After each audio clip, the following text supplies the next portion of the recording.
individuality and universality. When the Upanishads talk about Aham Brahmasmi, they mean to say this very thing, that Aham is individual, Brahman is universal. You wrongly think that you are an individual, whereas in reality you are the universal.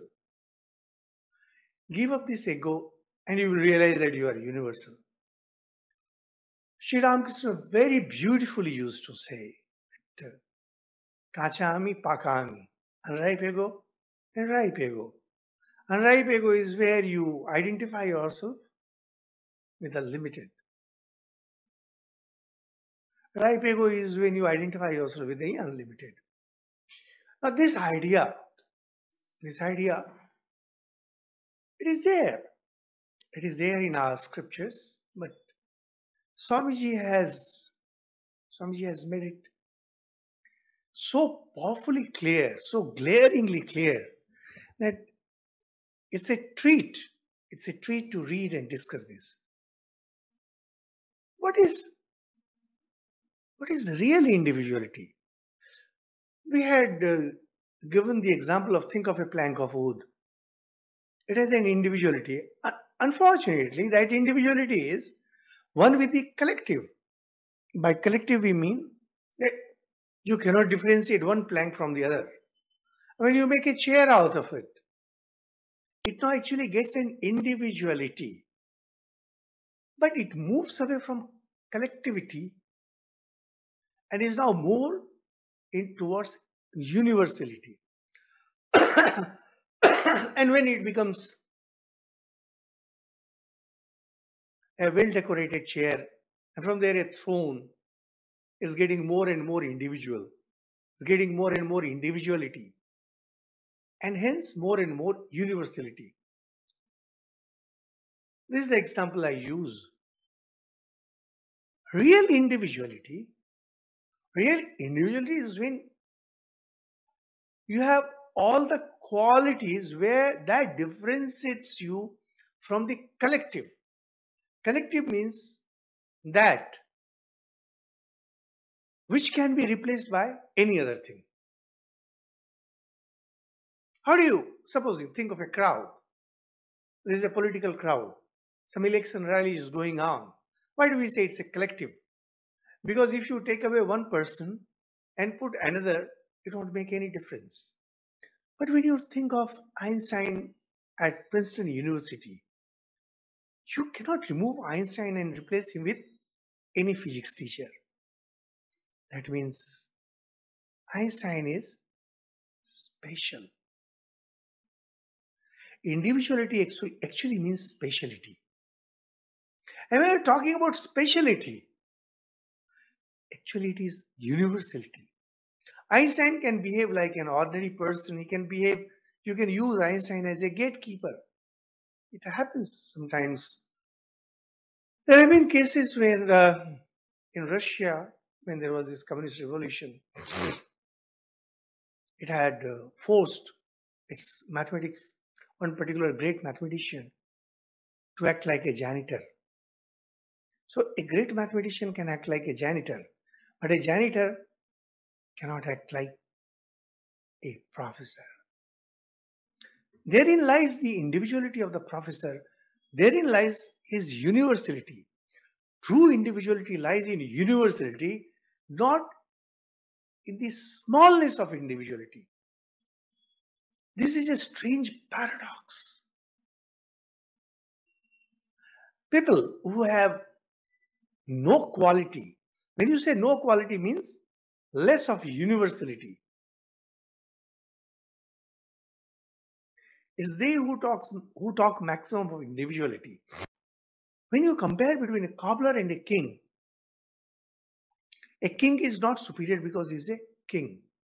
He's superior if, when their roles are exchanged and the king proves to be equally good at shoe mending, and the cobbler has to prove that he's equally good at running the kingdom. It's about qualities. That is what makes the difference.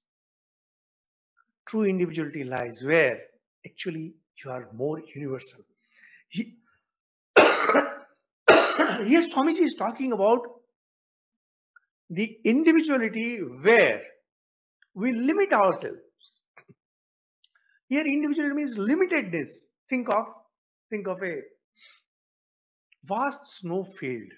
Just think, and just imagine that snowfields. There are different snowballs. They are all snow, but now they are like snowballs. Each snowball is trying to maintain its identity. Instead of considering itself snow, which is universal, it treats itself as a ball. Now, the moment you treat yourself as that ball, as the individual, first thing is you will like to preserve your identity. The moment you try to maintain and preserve your identity, you become exclusive.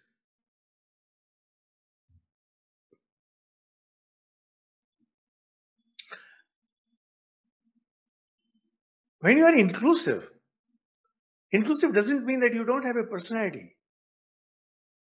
Truly inclusive people will have massive, massive personality, very powerful personality. But they will always also give space to others. The problem with exclusive people is that they don't give space to others because they are weak. If you are weak, you don't give space. If you are strong, you give space. If you are strong, you are inclusive. If you are weak, you are exclusive. Joy lies in identifying yourself with the great. This small never gives you happiness, and yet you identify yourself with the small. Such an irony. Such an irony. Why we suffer? Dear viewers, dear listeners, ask yourself, do you have you ever suffered pain? Have you ever felt sad? If yes, just look back and see whether or not it was because you were identifying yourself with the limited. You were considering your individuality to be something which was small. As a consequence, all struggles to lose this individuality are virtues. What is virtue?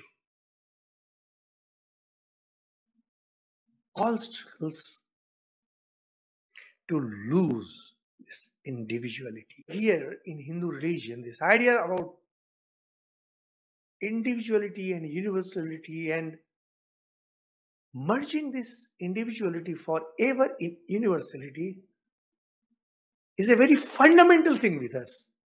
Even a villager will tell you, Aham Brahmasmi. The goal is Aham Brahmasmi. Atma Gyan, Brahma Gyan. These things you will hear everywhere.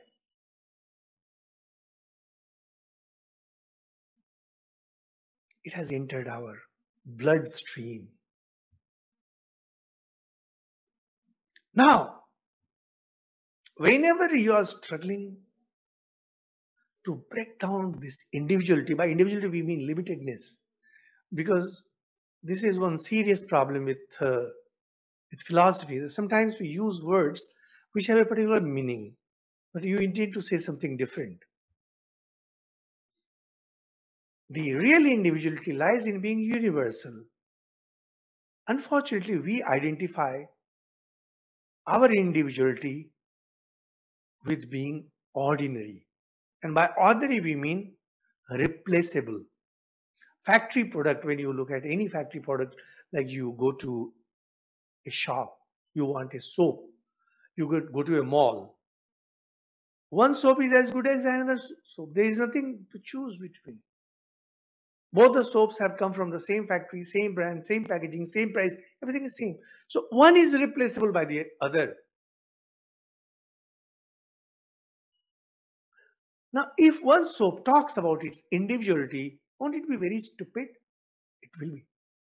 Aren't we doing the same thing? Each one of us is replaceable by anyone amongst us. It's unfortunate. If you really want to have individuality, if you really want to have self-respect, you need to have more qualities. You must be irreplaceable. What is the goal of life? To be irreplaceable. Or even if you are replaced, I mean, irreplaceable means that if someone comes, the gaping hole should show. People should know. Oh, this loss can never be compensated. This is the idea. So Sri Ramakrishna was a real individualistic person. He was a man with individuality. Swami Vivekananda had an individuality. No one can replace them. Jesus had that individuality. Everything in the universe is trying to break down this individuality either consciously or unconsciously. Here is the statement that you will not find in any scripture, you will not find in any philosophy book. This is the beauty, this is the beauty of Swamiji. It is absolutely unbelievable for us that anything that is happening to me or to you, anything, actually it is trying to break the barrier between you and the universal. And in the process of this breaking,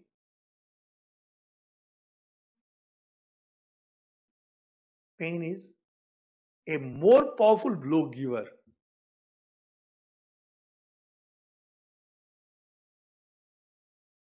When you get pleasure, when you get happiness, when you get stability, when you are feeling good, when there is feel good factor, that is also trying to break you free of the mold in which you are. However, when pain comes, it gives you a more powerful blow. Whatever, like Sri Ramakrishna says at one place in the Gospel, here in this world we all come to perform some duties, to work out our karma. We have some responsibility, we just are working out our karma.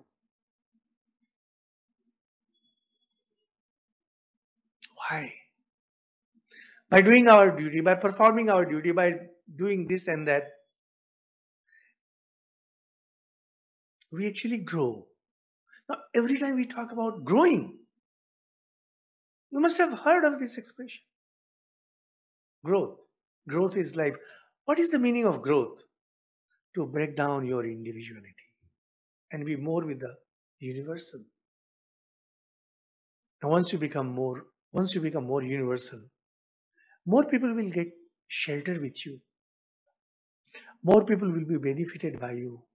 More people will be inspired by you.